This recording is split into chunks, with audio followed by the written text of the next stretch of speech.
आइए सुनिए, देखिए, समझिए सनातन सत्य। जैसी दृष्टि वैसी सृष्टि, दृष्टि विज्ञान। कुदरत, कुदरती रचना एवं कुदरत के कानून से शाश्वत सुख की प्राप्ति। जोधपुर के परम पूज्य महात्मा उपासक प्रोफेसर डॉक्टर सोहन राज तातेड़ के निर्देशन में सनातन सत्य। जैसी दृष्टि वैसी सृष्टि, दृष्टि विज्ञान।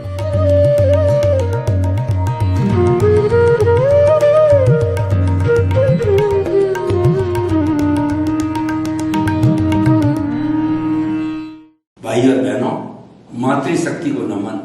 आज का हमारा अति उत्तम विषय बंध पूर्वक निर्जरा एवं संवर पूर्वक निर्जरा।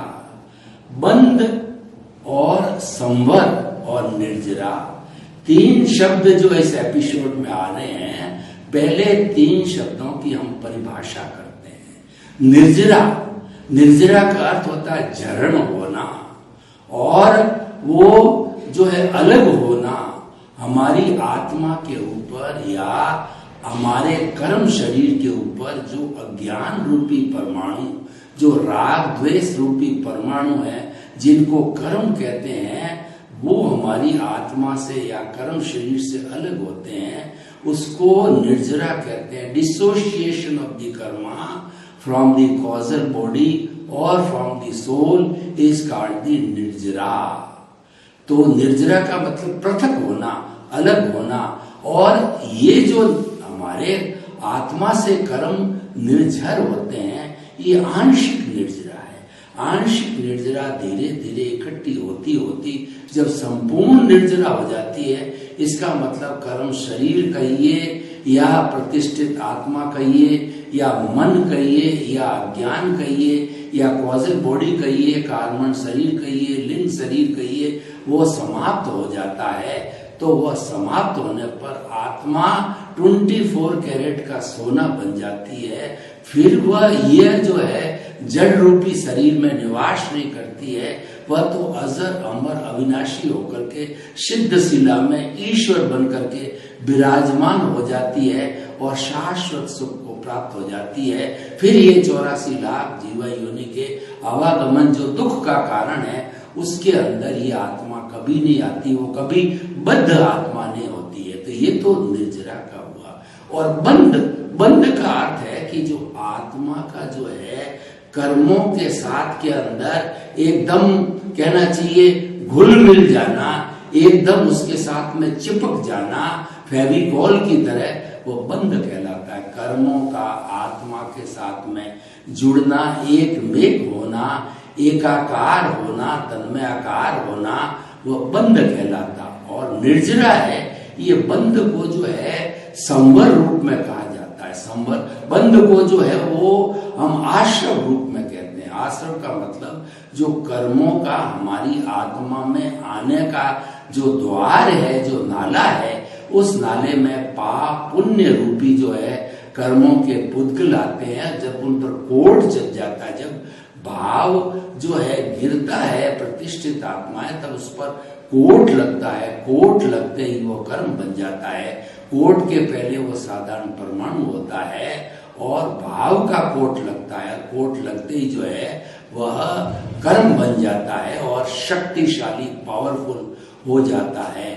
और वही जो है पुण्य पाप का विपाक देता है, वह उदय और प्रारब्ध रूप के अंदर बन जाता है। तो भाई और बहनों, आश्रव जो है बंध का ही भाग है। मतलब कर्मों का आत्मा के साथ जुड़ना है, वो आश्रव कहलाता है या बंध कहलाता है। आश्रव 5 तरीके के होते हैं, यानी 5 तरीके से कर्मों का बंध होता है।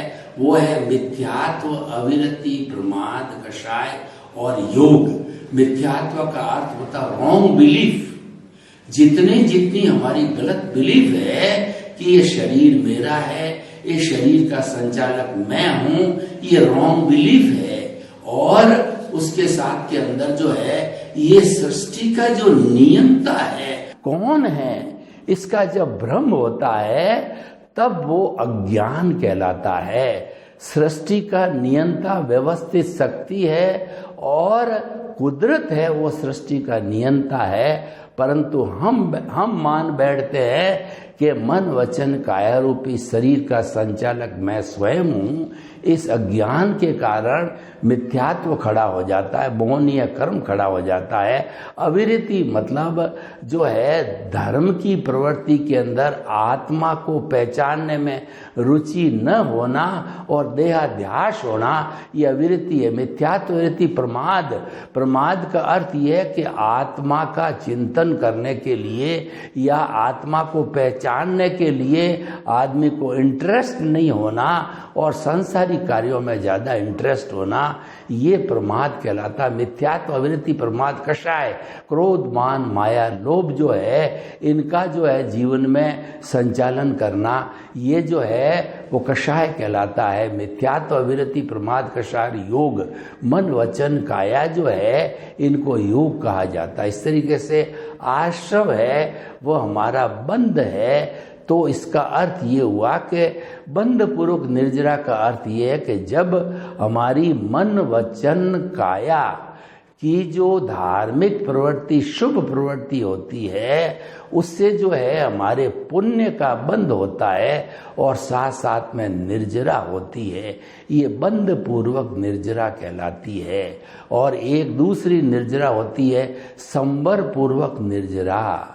संवर पूर्वक निर्जरा का अर्थ में यह, तो अगर हम आत्मा के चिंतन में डूबे हुए हैं और हम आत्मा आलोचना कर रहे हैं, आत्म मंथन कर रहे हैं, सेल्फ रियलाइजेशन की बात कर रहे हैं और इंट्रोस्पेक्शन कर रहे हैं और केंद्र में हमारे आत्मा है, आत्मा का ही चिंतन, आत्मा की ही भजना और आत्मा के गुणों का बखान करना, जितना जितना हम आत्म केंद्रित रहते हैं, आत्मा के इर्द गिर्द रहते हैं, केंद्र में आत्मा को रखते हैं और उससे जो है हमारी जो निर्जरा होती है, कर्मों का जो है वो छूटना होता है आत्मा से, संवर पूर्वक निर्जरा है।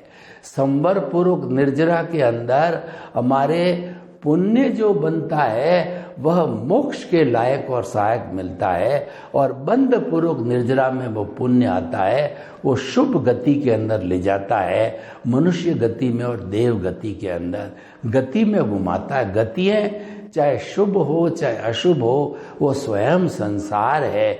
इसका मतलब बंध पूर्वक निर्जरा भी संसार है, लेकिन अगर आपको मुक्ति को जाना है तो हमें संवर पूर्वक निर्जरा करनी चाहिए। अब देखिए, बंध पूर्वक निर्जरा और संवर पूर्वक निर्जरा की हमने डेफिनेशन करी, लेकिन हम जो है मुक्ति के मार्ग की बात करें तो संवर पूर्वक निर्जरा हर क्षण कैसे करते रहें, उसके लिए हमारा ये सनातन सत्य कार्यक्रम है जिसको हम यूनिवर्सल ट्रुथ कहते हैं, सार्वभौम सत्य, ultimate reality of this universe.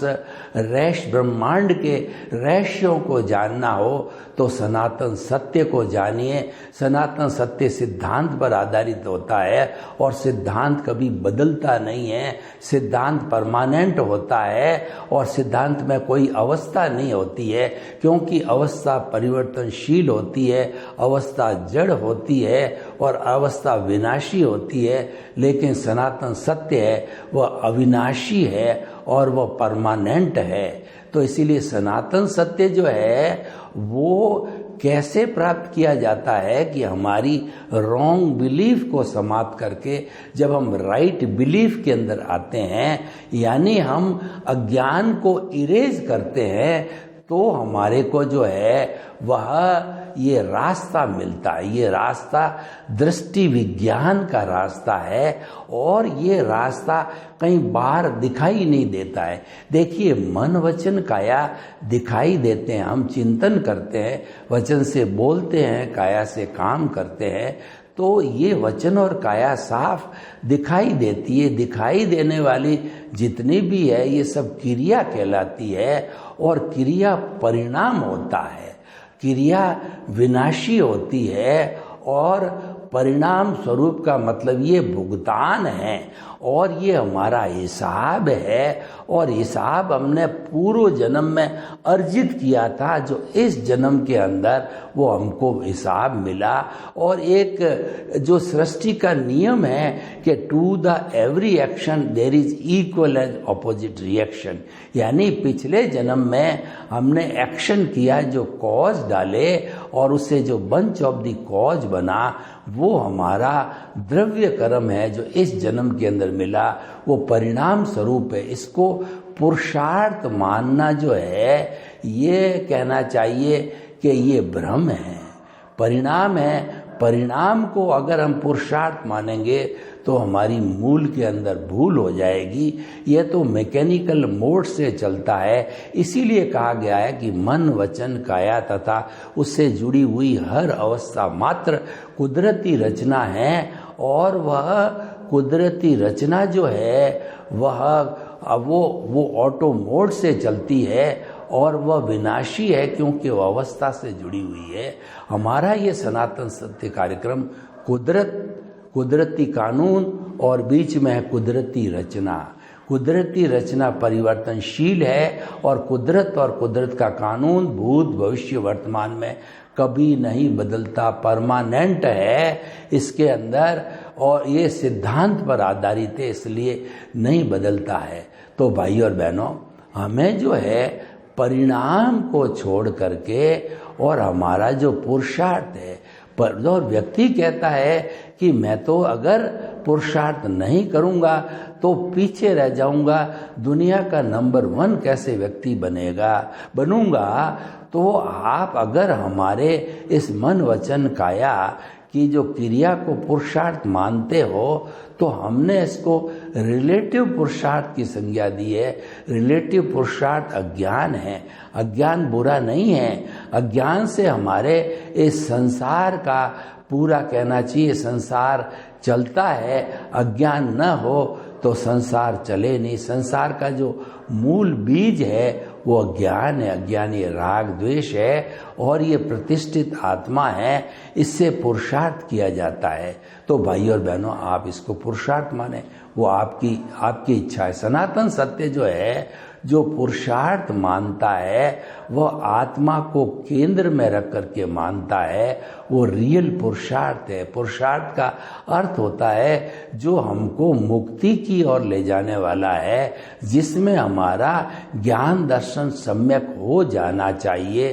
तो उसके लिए जो है हम सबसे पहले किसी ज्ञानी पुरुष या सद्गुरु से जो है समझ करके इस एनलाइटनमेंट को प्राप्त करें, इस सच्चाई को प्राप्त करें, अपनी रॉन्ग बिलीफ को समाप्त करके राइट बिलीफ को प्राप्त करिए। तब होगा जब हमारा पुण्योदय होगा। पुण्योदय बिना हमको ज्ञान नहीं मिल सकता, हमको सद्गुरु नहीं मिलेंगे, हमको ज्ञानी पुरुष नहीं मिलेंगे। और जैसे कि नॉर्मल व्यक्ति भवांतर के अंदर घूमता आ रहा है, वह घूमता रहेगा, इंद्रिय सुख को ही सब कुछ मानेगा, वो बहिर आत्मा रूप में रहेगा, वो स्वार्थ की चेतना में रहेगा, और अपने कर्म शरीर को घटाता बढ़ाता रहेगा, और ये 84 लाख जीवा योनि में घूमता रहेगा। मान लीजिए हमारा इस जन्म के अंदर पुण्योदय हुआ है, तो पुण्योदय होने से हमको ज्ञानी पुरुष कहिए, सद्गुरु मिले, उनकी कृपा, उनका पुण्योदय, हमारा पुण्योदय, वो निमित्त बने हमारे लिए, हम निमित्त बने उनके लिए। तो दोनों के मिलने से, उनके अतिशय से, उनकी कृपा से और हमारे पुण्योदय से जो है हमको यथार्थ ज्ञान होगा, जिसको एनलाइटनमेंट कहा जाता है। और वह ज्ञान होने पर हमारा जो अनंतानुबंधी कषाय है, जिससे कर्मों का बंद होता है, कर्म बंद की वो फैक्ट्री है दर्शन मोहनीय की, उसको वो भस्मीभूत करता है। उस जहर की थैली को वो बाहर निकाल के फेंक देता है। कैसे फेंकता है, मैं आपको उदाहरण दूं कि कुछ ये काल बेलिए होते हैं जो पूंगी बजाया करते हैं। पूंगी की मधुर ध्वनि पर बड़े बड़े नाग जो है नाचने लग जाते हैं। ये नागों की, सर्पों की कमजोरी है कि वो पूंगी पर नाचते हैं। जैसे कि व्यक्ति जो है लालच में अपना गला कटाता है, तो यह भी सर्प का एक लालच होता है। पूंगी बजाता, उसमें से वो देखता है कि जो अच्छा नाग है और वो मस्त हो जाता है पूंगी बजाते बजाते, तो वह एक शल्य चिकित्सक के रूप में होता है कालबेलिया। वह उसको कंठ से पकड़ता है जहां पर उसकी जहर की थैली हो, और उस जहर की थैली को इतना दबाता है कि वह थैली जो है गुठली की तरह, जो है निम्बोली की गुठनी कहिए या आम की गुठली कहिए, बेर की गुठली कहिए, उसके समान बाहर आकर के वो पड़ जाती, क्योंकि उसका एक्सपर्ट होता है। जहर की थैली निकलने के बाद में वो साधारण नाग हो जाता है, और फिर वह उसको अपने हाथ पर डसाता है, उसको पिटारे में बंद करता है और अपने व्यवसाय का एक अंग बनाता है। ठीक उसी तरह से जो है ज्ञानी पुरुष कहिए, सदगुरु कहिए, तभी कहा गया है कि गुरु बिना ज्ञान नहीं। स्वामी विवेकानंद जो है वो बचपन से ही जो है अपना पुण्योदय लेके आए थे, वैरागी थे। वो इधर उधर खूब घूमे, लेकिन उनको कहीं गुरु नहीं मिला। तो गुरु नहीं मिलने के कारण वो घूमते रहे, लेकिन जब उनका पुण्योदय ने झटका लगाया, तो जो है कन्याकुमारी के मठ के ऊपर जो है वो स्वामी रामकृष्ण परमहंस, जो कि उपासक थे जो है देवी के, तो वो उनको गुरु के रूप में मिले। प्रथम दृष्टवा रामकृष्ण परमहंस को शिष्य मिल गया और स्वामी विवेकानंद जी को गुरु मिल गया, और उन जो है नरेंद्र नाथ को जो है स्वामी विवेकानंद बना दिया गया एनलाइटनमेंट होने से। ये लंबी कहानी, मैं उसमें नहीं जाना चाहता। ये एनलाइटनमेंट उनको तब हुआ जबकि उनको पुण्योदय साकार हुआ, हमको ज्ञान मिला। ज्ञान मिलने से क्या है, हमारी सीट जो है बहिर आत्मा से अंतर आत्मा हो जाती है, और बहिर आत्मा एक मात्र मैकेनिकल आत्मा का रूप होता है, प्रतिष्ठित आत्मा का, जिसके अंदर मात्र डिस्चार्ज चलता है, और हम नया चार्ज, संसार का चार्ज करते हैं, कॉज डालते रहते हैं। लेकिन जब हम जो है अंतरात्मा बन जाते हैं, तो वो प्रतिष्ठित आत्मा, लाइव प्रतिष्ठित आत्मा के अंदर अंतर आत्मा बनने के बाद में हम परार्थ की चेतना में आ जाते हैं, हम लाइव प्रतिष्ठित आत्मा की चेतना में आ जाते हैं। तो फिर उसके साथ साथ में हमारा एनलाइटनमेंट यानी प्रज्ञा जब ज्ञान मिलता है, तो हमारी मूल आत्मा की जो प्रतिनिधि है, जिसको प्रज्ञा कहते हैं, वो भाव सत्ता के रूप में बाहर आती है, और वो भाव सत्ता जो है प्रज्ञा हमको कंट्रोल करेगी और हमको देहाध्यास की ओर, अज्ञा की ओर जाने नहीं लाएगी। वो बार बार खींच करके सेंटर में जहाँ प्रभु विराजमान है, केंद्र के अंदर उनको नतमस्तक कराएगी। यानी हम केंद्र के इर्द गिर्द रहेंगे, और केंद्र के इर्द गिर्द रहने से हमारे कोई नए भाव नहीं पड़ते हैं, क्योंकि उस स्थिति के अंदर हम ऑब्जर्वर बन जाते हैं। देखिए, ऑब्जर्वर जो व्यक्ति होता है उसके कर्मों का बंध नहीं होता है, क्योंकि उसके अंदर राग द्वेष की दृष्टि नहीं होता है। वो तो मात्र देखता है, और उस ऑब्जर्वर के रूप को हम कहते हैं भेद विज्ञान। ये शरीर अपना काम कर रहा है, और आत्मा जो है अजर अमर अविनाशी अपने स्वरूप के अंदर विराजमान है। ये भेद विज्ञान हो गया, जुदापन की जागृति हो गई, ये ज्ञाता दृष्टा हो गया। जो ऑब्जर्वर होता है वो ज्ञाता दृष्टा होता है। वह तो ये जानता है कि ये सोहन राज रूपी पुतला मन वचन काया का जो है वो क्या कर रहा है, कहाँ जा रहा है। वो खाली देखने वाला होता है, ऑब्जर्वर मात्र ऑब्जर्व करता है। जो उदय और प्रारब्ध चल रहा है उसको मात्र देखने वाला होता है, उस पर रिएक्शन नहीं करता है। ये जो सबसे बड़ी दिक्कत की बात कहिए या भाव तंत्र का बनना कहिए, भाव जगत का बनना कहिए, ये हमारा रिएक्शन से आता है। क्योंकि एक्शन तो हमारा ऑटोमेटिक मोड से चल रहा है, उस एक्शन पर रिएक्शन करते ही हमारे भाव बिगड़ जाते हैं और कॉज बढ़ने से कॉजल बॉडी हो जाती है। लेकिन कि जब हमको ये ध्यान हो जाता है कि कॉज ही दुख का कारण है, तो फिर हम जो है सचेत हो जाते हैं, हमको प्रज्ञा सचेत कर देती है और कॉज नहीं पड़ते। यानी कि हमारा जो सम्यक ज्ञान दर्शन जो आत्मा का है वह पुष्ट हो जाता है, उसकी एप्लीकेशन हो जाती है। दूसरे शब्दों में हम कहें, प्रज्ञा जागृत कहें, या जो हमारा सम्यक ज्ञान सम्यक दर्शन जो हमारी राइट बिलीफ हो गई है और मोहनीय कर्म हमने पहले ही डाइल्यूट कर दिया है, वो जो है हमारा अनंतानुबंधी कषाय के हटने से डाइल्यूट हो गया है। मात्र प्रत्याख्यानी अप्रत्याख्यानी संजलन ऐसी लाइट अवस्थाएं रहती है, वो तो एक तरीके से डिस्चार्ज रूप में होती है, वो बहुत अधिक कर्मों का बंधन नहीं कराती है। एक समय में बंद हुआ, दूसरे समय में भोगा गया और तीसरे समय में वो झड़ जाता, उसकी निर्जरा होती है। तो इस तरीके से जो है हम आत्मा के करीब रहते हैं। आत्मचिंतन में जो व्यक्ति रहता है वह संवर पूर्वक निर्जरा है, और इससे जो पुण्य का बंध होता है वो मोक्ष के लायक और सहायक होता है। और जो बंध पूर्वक निर्जरा मन वचन काया की वो भी अच्छा है। जो है अशुभ से तो शुभ अच्छा है। मन वचन काया की शुभ प्रवृत्ति जो है वो धार्मिक क्रिया कहलाती है, और उस धार्मिक क्रिया से बंध पूर्वक निर्जरा होती है। यानी कि जो है वो हमारा जो है पुण्य इतना प्रबल हो जाता है कि हमको या तो मनुष्य गति में या देव गति में ले जाता है। परंतु भाई और बहनों, एक बार अगर हम देव गति के अंदर चले जाते हैं तो मिनिमम 10,000 ईयर और मैक्सिमम 33 सागरोपम, यानी बहुत बड़ा जीवन वहीं चला जाए और वहाँ पर आत्मचिंतन नहीं होता है।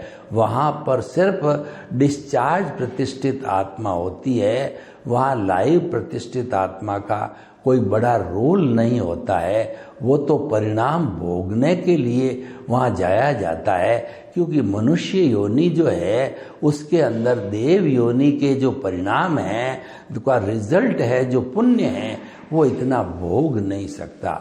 लेकिन अगर हम जो है अपना जो ज्ञान दर्शन जो है उसको डेवलप करते जाते हैं, तो उसके साथ साथ में हमें हमारे भीतर विराजमान प्रभु कहिए या हमारे वर्तमान तीर्थंकर जो कि अभी महाविद्य क्षेत्र के अंदर है, उनसे हमें प्रार्थना करनी चाहिए कि भरत क्षेत्र के अंदर मुक्ति नहीं है तो हमारा अगला जन्म आपके चरणों में हो। यानी कि हमें निरंतर भाव बाते रहना चाहिए कि मुझे जो है देवलोक में नहीं जाना है, मुझे मनुष्य जन्म ही प्राप्त करना है, चाहे महाविद्य क्षेत्र हो चाहे भरत क्षेत्र हो। क्योंकि जो आयुष्य का बंध होता है वह भी भावों से होता है। सारे कर्म, आठों ही तरह के कर्म हैं, वो भावों का कोट चढ़ने पर ही होता है।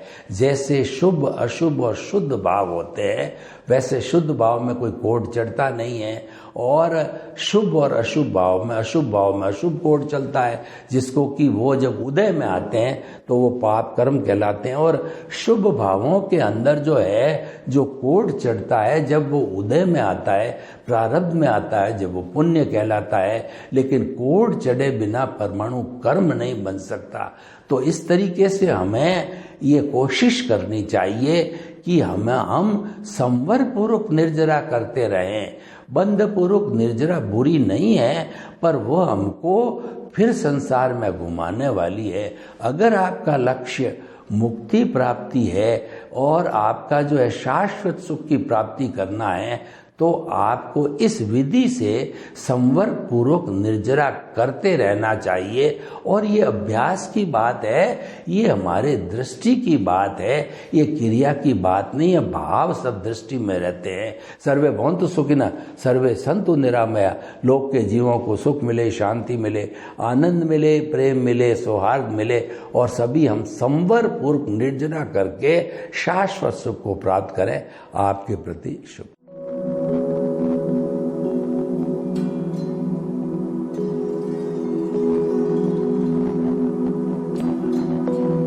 एक ऐसा अंतर्राष्ट्रीय ख्याति प्राप्त मानव जो गुरु प्रेरणा से पिछले 20 वर्षों से वानप्रस्थ जीवन जीते हुए 24 घंटे मानवता की सेवा में संलग्न है। एक ऐसा मानव जो अभी राष्ट्रीय, अंतर्राष्ट्रीय टीवी चैनलों पर 7,500 एपिसोड के माध्यम से सनातन सत्य, आत्मविज्ञान एवं पुनरुत्थान, व्यवहार एवं निश्चय जगत के जीवनोपयोगी विषयों पर हृदय स्पर्शी प्रवचन कर चुका है। उस मानव का नाम है महात्मा उपासक प्रोफेसर डॉक्टर सोहन राज तातेड़।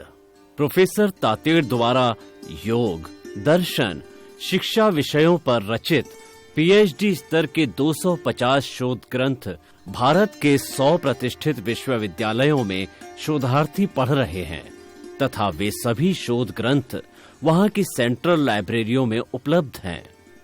महात्मा सोहन राज ने अभी तक हजारों स्कूलों, कॉलेजों, विश्वविद्यालयों एवं संस्थाओं में सेमिनार, वर्कशॉप, कैंप लगाकर लाखों विद्यार्थियों को योग, दर्शन, शिक्षा का प्रशिक्षण देकर उन्हें सुसंस्कारित किया। डॉक्टर तातेड़ ने भारतीय संस्कृति उत्थान के 4000 से अधिक समसामयिक विषयों पर आर्टिकल लिखकर ऑनलाइन जर्नल, पत्रिकाओं, वेबसाइट्स पर प्रकाशित किया, जिसका उपयोग लाखों पाठक कर रहे हैं।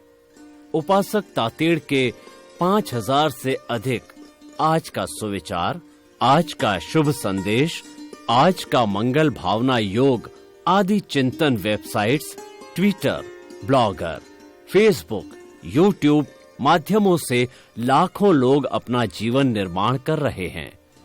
मानवता के मसीहा ऐसे महामानव महात्मा सोहन राज तातेड़ के प्रोफाइल को अभी तक विश्व के 20 लाख दर्शक यूट्यूब पर, 12 लाख गूगल पर एवं लाखों दर्शक फेसबुक, ब्लॉगर, ट्विटर और इंस्टाग्राम पर देख चुके हैं।